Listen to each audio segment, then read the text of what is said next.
suppose it's like a dream. When you watch it every year on TV, you never ever think that like you'll take a horse there. So it's very exciting to be going. It is Versailles Treaty, but it's too late and not enough. And it is Dance Smartly, who strides under the line, undefeated this year, and the undisputed queen of racing on this continent.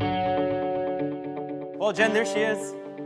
1995, getting inducted into the Horse Racing Hall of Fame here in Canada. 1991, though, what a great race and what a call by Tom Durkin. Yep, one of the first Canadian breds, one of the great Canadian breds, the first winner of a Breeders' Cup race. She did it in the distaff that year at Churchill Downs. Oh, here we are, inside the Hall of Fame at Woodbine. This is Talkin Horse Racing. Jason Portwando, Jennifer Morrison, special Breeders' Cup preview edition of the program. And you know what? No disrespect to the late, great Andy Williams, but for me, this is the most wonderful time of the year. This is, you know, I mean, we've said it before. It's the World Championships. It's the World Series of horse racing. It's 2 days. It's races for every division. All the great race horses around the world are competing at Del Mar Racetrack in California.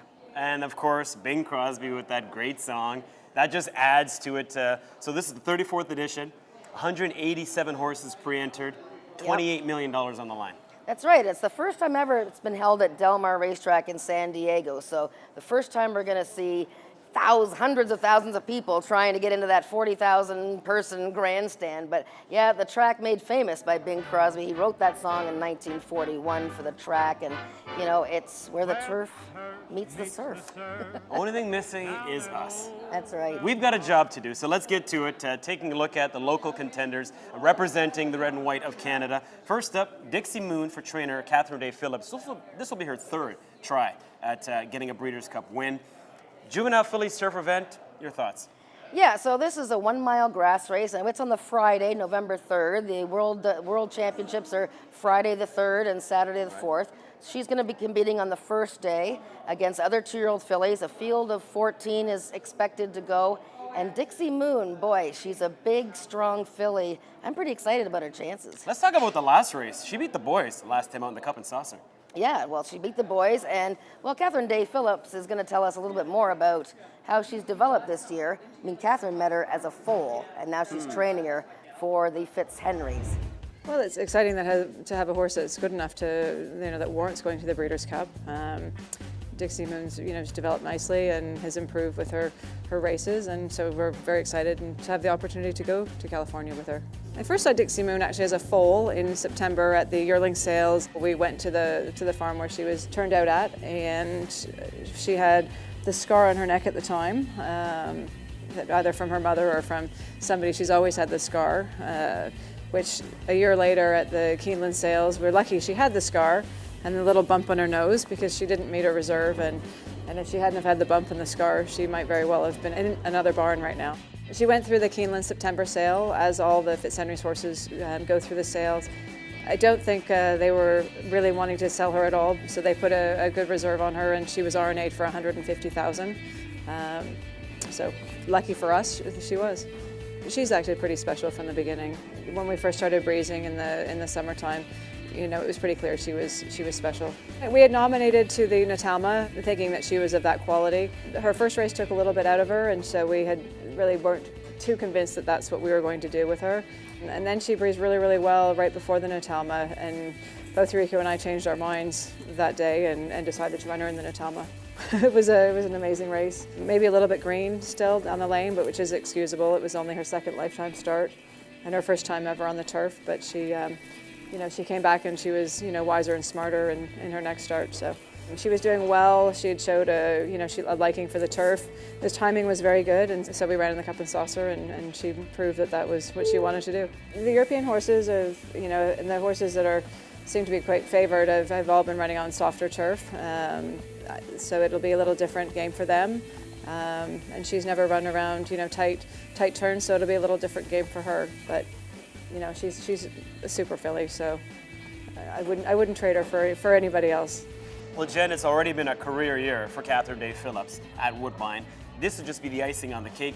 Dixie Moon with a good shot, but who does she got to beat? Yeah, so obviously post positions when they're drawn are going to mean a lot. The run to the first turn is very short. Obviously, there's a lot of European fillies, as Catherine mentioned.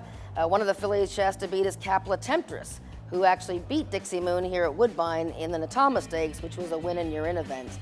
And another filly that's interesting that could be one of the favorites, Rushing Fall, who is a Kentucky bred. She won the Jessamine Stakes at Keeneland on soft grass.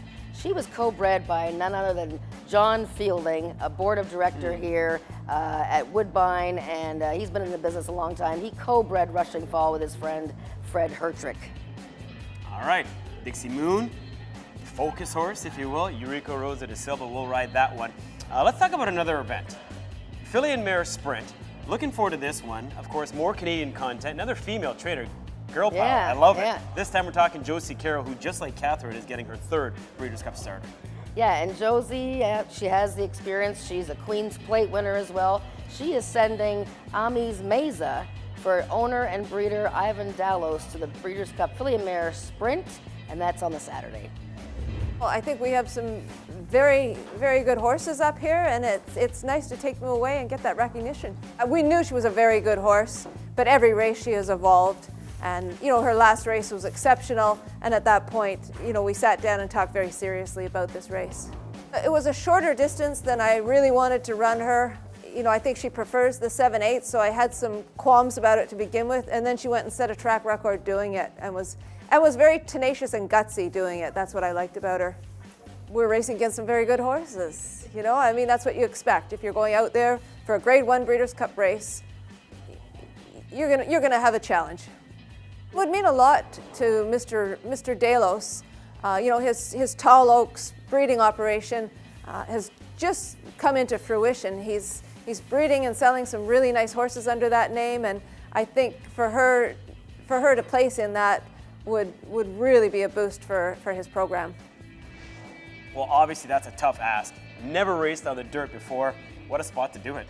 Yeah, and of course, there'll be a lot of hurdles for the Canadian horses, whether it's surface, different configuration of the track. It's going to be a lot warmer there, obviously. But I think Amisa Meza, you know what? Ivan Dallos, my goodness, he should have been Breeder of the Year in Canada last year. He somehow just missed winning that award. But he has the powerhouse stable, whether it's horses that he bred or race himself. Powerhouse. All right, well, let's hope Josie just gets her there, you know, the Yes. easy way. We remember back with Lee Court, all the trouble she had getting that one to the Yes. actual racetrack for the Breeders' Cup. Wonder Godot, we have to talk about Mark Casse, right? Perennial leading trainer here at Woodbine. He'll send out a pretty decent one in the Juvenile Fillies event. Yeah, and Mark Casse has plenty of horses in the Breeders' Cup races. Wonder Godot is a Canadian bred who's raced all of her races here. And she was bred right here in Ontario, St. Thomas, Ontario, by David Anderson, another breeder, and his father, Bob Anderson. He is his late father, Bob Anderson. He's had a great year, David. He just sold $1 million plus yearling. Wonder Godot won the Mazarine Stakes here on the Tapeta. She'll be making her first start on the dirt, but she looks like a good one too. Yeah, she could be any kind. Yeah. So we're talking Canadian content on this special Breeders' Cup preview edition of Talkin Horse Racing, Jen. Let's sort of summarize now with the other Canadian horses set to go postward. So we have a 2-year-old colt Mark Casse trains that was bred by the Phoenix Rising stables of Barry and Deb Holmes. His name is Flame Away. He's running in the Breeders' Cup Juvenile on dirt, and he looks like a promising horse. We have Hemp Hemp Hooray, a 2-year-old colt running in the Juvenile Turf, and he was bred by Bernard and Karen McCormick. We have Ransom the Moon, who was raced by Sampson Farms here. They had Stan Smartley, of course. Ransom the Moon is not raced by Sampson anymore, but he's in the sprint. We have Heart to Heart. That's right, Brian What Lynch. a wonderful horse, owned by Albertan Terry Hamilton, and the horse was bred by Alberta's Daryl Botter. Heart to Heart, you got to see him. He's got a perfect heart on his. He runs. He'll the be in Breeders, front. Yeah, he runs in the Breeders' Cup Mile on the turf. I mean, we have that's just some of the great horses that have Canadian connections, and it's going to be great. And it's all going to culminate, of course, with the Classic. For the final time, maybe we get one more battle between Gunrunner and Arrowgate. Arrowgate, if he wins, he'll join Tiz Now as the only horse to win 2 of these Classics. Yeah, so the Breeders' Cup Classic is the last race of the World Championship Saturday evening. And of course, all these races are on NBC. It's going to be an amazing showdown. Yeah, it's supposed to be Arrowgate, who won the Classic last year. Gunrunner, the up-and-comer who's won almost everything recently. There's some other horses in Oh there. yeah, I like a mean, different horse. Oh, you like a different horse. Yeah. Well, there is actually a little Canadian content in there. John Fielding, we talked about, is the co-breeder of Diversify, a horse that was bred in New York. It just won the Jockey Club Gold Cup. So Mr. Fielding will be cheering hard for Diversify. Well, who do you like possible upsetter in the Classic? Something that Baffert trains, right? He's got like 18 of them in there. Yes, probably. I like exactly. West Coast. I think he's peaking at the right time. I know all the spotlight's going to be on those two for all the right reasons, but West Coast, if you want to think outside the box. Yeah, and it's nice to see. You know, we've been able to watch all the workouts on xbtv.com that Frank Stronach set up. So we've been watching. Here's an Arrogate workout, his last big workout before the Breeders' Cup Classic. So yeah, I mean, look it's supposed to be a showdown of two horses, but it's going to be a lot of other horses in there. 1.25 miles on the dirt, the biggest race of the whole year. Can't wait. Man, it's going to be a lot of fun. Yeah. We're in the Hall of Fame, appropriately enough. A lot of history here, more history to be made coming up over the next couple of days when we talk about the Breeders' Cup, and that's a pretty good preview. Yeah, I think it's pretty good. You did a good job. Oh, thank you. So That's did it. you. Hopefully you've enjoyed this special Breeders' Cup preview edition of Talkin Horse Racing. For Jennifer Morrison and all of us here at the program, I'm Jason Portwando. Enjoy the Breeders' Cup, and thank you as always for the company.